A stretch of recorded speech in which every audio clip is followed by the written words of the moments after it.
ধূমপান আপনার ফুসফুসের বায়ুথলিগুলোকে ধ্বংস করতে থাকে। একবার ধ্বংস হলে বায়ুথলি আবার নতুন করে তৈরি হয় না। কোটি কোটি বায়ুথলি থাকার কারণে কিছু নষ্ট হলে আমরা বুঝতে পারি না, তবে নীরবে ফুসফুসের ক্ষতি হতে থাকে। দিনে দিনে অনেক পরিমাণ বায়ুথলি ধ্বংস হলে শুরু হয় শ্বাসকষ্টের রোগ। এই শ্বাসকষ্টের রোগ শুরু হলে তা থেকে আর পুরোপুরি সেরে ওঠার উপায় নেই। শ্বাসকষ্টের পাশাপাশি ধূমপান ফুসফুসের ক্যান্সারের ঝুঁকি বাড়ায় অন্তত 25 গুণ। শুধু ফুসফুস নয়, শরীরের প্রায় সবখানেই ক্যান্সার সৃষ্টি করতে পারে ধূমপান। মুখ, গলা, পাকস্থলী, লিভার, কিডনি, মূত্রথলি, জরায়ু, এমন লম্বা একটা লিস্ট। তার মানে হতেও পারে, নাও পারে, আমার হয়তো হবে না। এই চিন্তা যারা করেন তাদের জন্য দুইটা সংখ্যা তুলে ধরছি। এক, যারা ধূমপান করে তাদের প্রতি 2 জনের মধ্যে 1 জনের মৃত্যু ঘটায় ধূমপান। অর্থাৎ জগতের যত মৃত্যুর কারণ আছে সে সবগুলো কারণ মিলে 50 জন ধূমপায়ীর মৃত্যু ঘটালে বাকি 50 জনের মৃত্যু ধূমপান একাই ঘটায়। 2, ধূমপানকারীরা গড়ে 8 থেকে 10 বছর কম বাঁচেন। অর্থাৎ আপনার অধূমপায়ী বন্ধু 70 বছর বাঁচলে আপনার বাঁচার সম্ভাবনা 60 থেকে 62। মৃত্যু যখন আসবে আসবেই, ক্যান্সারের ভয় করি না, যতদিন বেঁচে আছি ততদিন আনন্দে বাঁচতে চাই। এখানে সমস্যা হলো ধূমপান মৃত্যুর আগেও আপনার আনন্দ সহ্য করতে পারে না, অনেকভাবে বাদ সাধতে পারে। কয়েকটা বলি। প্রজনন ক্ষমতা কমে যাওয়া, অর্থাৎ বাচ্চা হতে সমস্যা হওয়া।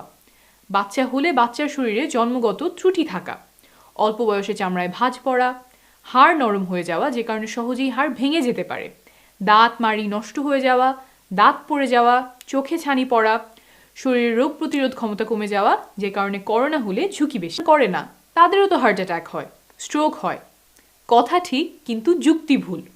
ওই মানুষগুলোর যে ঝুঁকির কারণে হার্ট অ্যাটাক বা স্ট্রোক হয়, যেমন হাই ব্লাড প্রেশার, অতিরিক্ত ওজন, আপনারও সেই একই কারণে হতে পারে। উপরন্তু ধূমপান করে আরও নতুন একটা ঝুঁকি যোগ করছেন। এই কথাগুলো শোনার পর কেউ কেউ বলেন, ধূমপানে আমার শরীরে যা ক্ষতি হওয়ার তা তো হয়েই গেছে, এখন আর ধূমপান ছেড়ে কোনো লাভ হবে না। এটা সম্পূর্ণ ভুল একটা কথা। আপনি যত দিন ধরেই ধূমপান করেন না কেন, যেই মুহূর্ত থেকে আপনি ধূমপান ছাড়বেন তখন থেকেই আপনার শরীর নিজেকে মেরামতের কাজ শুরু করে দিবে। কি মেরামত করে? শেষ সিগারেট খাওয়ার 20 মিনিটের মধ্যেই হার্টবিট আর ব্লাড প্রেশার স্বাভাবিক হয়ে আসতে থাকে। 8 ঘন্টার মধ্যে রক্তে অক্সিজেনের পরিমাণ স্বাভাবিক হতে শুরু করে। 48 ঘন্টার মধ্যে শরীর থেকে সব ক্ষতিকর কার্বন মনোক্সাইড দূর হয়ে যায়।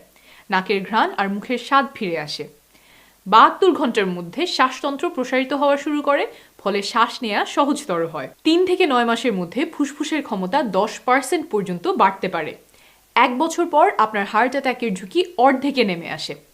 5 বছরের মধ্যে মুখ, গলা, খাদ্যনালী আর মূত্রথলির ক্যান্সারের ঝুঁকি অর্ধেকে নেমে আসে। জরায়ুর ক্যান্সার আর স্ট্রোকের ঝুঁকি একজন অধূমপায়ীর সমান হয়ে যায়। 10 বছর পর ফুসফুসের ক্যান্সারের মৃত্যু হওয়ার ঝুঁকি অর্ধেকে নেমে আসে। আর 15 বছর পরে আপনার হার্ট অ্যাটাকের ঝুঁকি আর যে কখনো ধূমপান করেনি তার হার্ট অ্যাটাকের ঝুঁকি সমান হয়ে যায়। দারুণ ব্যাপার, তাই না? আশা করি আপনার ধূমপান ছাড়ার মনোবল শক্ত হয়েছে। এখন বলে দিচ্ছি ধূমপান ছাড়ার 7টি পরামর্শ। 1, সিগারেটে আর একটাও টান দেওয়া যাবে না। যখন আপনি সিদ্ধান্ত নিয়েছেন ধূমপান ছাড়বেন, তারপর থেকে আর একটাও সিগারেট ব্যবহার করবেন না।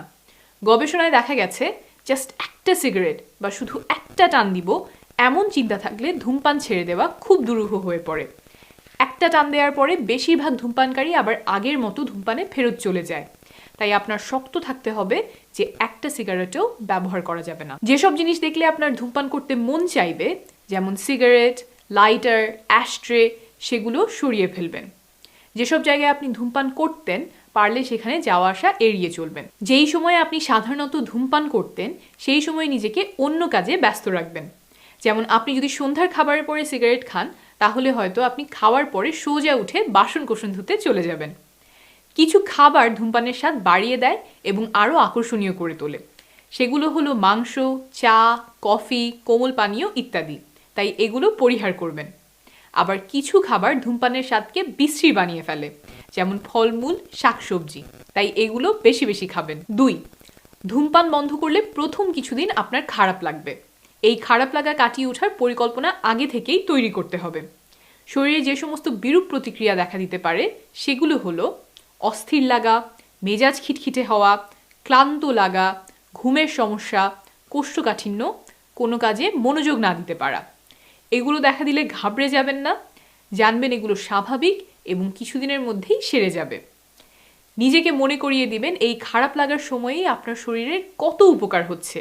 একটু আগেই বলেছি প্রথম কয়েকদিনে শরীরে কি কি পরিবর্তন ঘটে। 3, ধূমপানের ইচ্ছা দমন করার উপায় বের করে রাখতে হবে।